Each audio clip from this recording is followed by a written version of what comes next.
Hi guys, I'm in Mexico.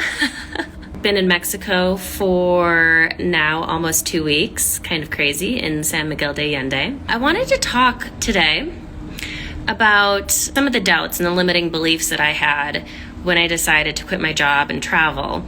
And I've also asked you guys to send me some of your questions and concerns about the decision I made. Finances, I think that is sort of the big question, the big looming question. It's pretty unusual, I think, for people to just be like, I don't have a paycheck, but I'm still gonna spend money. And I budgeted about 30,000 USD for the year, and I'm guessing I'm gonna spend about 10,000 in Mexico for 6 months. Honestly, I don't know if that's realistic or not yet, but I have a pretty good feeling that it can be realistic. You can go pricey in Mexico and you can also go cheap. I've already had tacos for $1.50 that were like huge and very delicious. So I think I'm pretty practiced at working the lever. If I need to, then I'll go heavy on the cheap and light on the expensive. You know, I know how to work that lever just because I've been nomadic now for 1.5 years. And also I'm sharing my meals and my costs with you guys on Instagram. So you tell me, do they seem affordable and cheap? And also check in with me at the end of the month and I'll let you know. I have a strong feeling that I will be okay budget-wise. Another question about finances. In 2021, I relied upon friends and family a lot for lodging and accommodations. And honestly, accommodations are really the biggest living expense. I spent about 1/3 of 2021 staying with family and friends. And you might be like, oh, that's impossible in Mexico. You don't know anybody. But I've already made a few friends in Mexico. And actually, one of them, a couple that I met, has been so kind as to offer to extend their second bedroom to Penny and I. While I'm not really dependent on these acts of kindness, certainly helps me stay within budget, and I get the family atmosphere, and that I've really come to appreciate as a solo traveler. Do I have any money in investment accounts? I also have some brokerage and retirement accounts. I will hopefully make some interest and dividend credits. I saved very aggressively for a number of years, probably about 1/4 of my income. Yeah, I lived way beneath my means. I worked really hard to create this financial cushion in order to make this jump, to make this choice to leap into the unknown like this. Lifestyle creep is a big thing. I think we all have that choice. This is the life I'm going to pursue, which means I got to save money for it.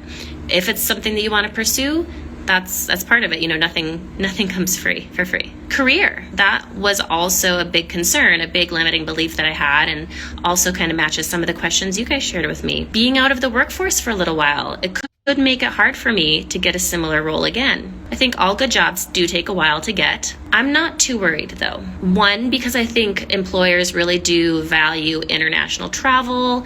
It makes you, a more worldly candidate, especially if your company is global. That's an attractive thing, knowing that someone has had exposure to lots of different kinds of people, different languages, and so on. Two, my industry is social media. It's not going anywhere. Look at what we're doing right now. And then three, I'm not really resting on my laurels. I'm producing, I'm creating, I'm writing a book. You guys know this. I have a lot of aspirations. I'll have a credential to my name. And, it's not like I'm just playing video games. No offense to anybody who plays video games. I've also heard from a lot of other people, they took a gap year. They were they were able to sort of step seamlessly back into the workforce. So I don't think the stigma of a resume gap is really what it used to be. I think it's a lot more acceptable, even appreciated now than in the past. Another question, my main concern is that a recruiter won't take you as a stable candidate if you're jumping out of jobs. I also don't know that this thinking really exists that much anymore, because a lot of people switch jobs every few years. It's really the surest way to increase your paycheck. There have been a lot of studies done on that, so I think it happens more regularly. And I stayed at my last job for 4 years, so that's actually kind of long in the grand scheme of things. I think with the pandemic, with now the Great Resignation, we have these different trends and different economic trends, and it's now a lot more normal for people to have sort of frequent change on their resumes, personal circumstances, or chasing better opportunities, whatever it is.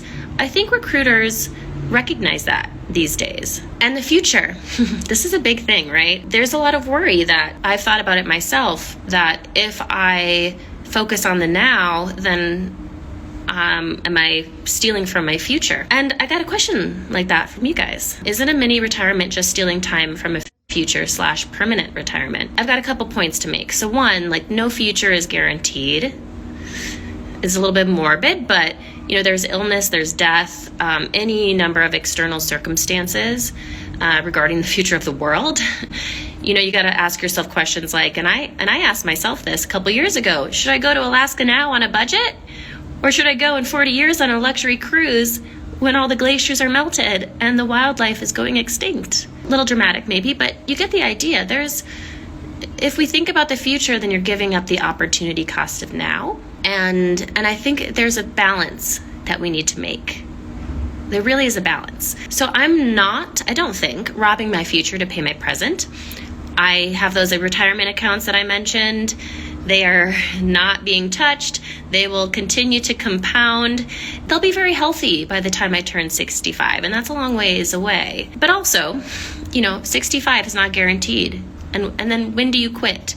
We're not really meant to sit on a pile of money forever and ever. We really should see the fruits of our labor when we have time to enjoy them, and when we're healthy and young and have an opportunity to enjoy them, especially when we don't know if forever is going to get here. So I don't think I'm robbing my future. I think I am diverting some enjoyment to my present.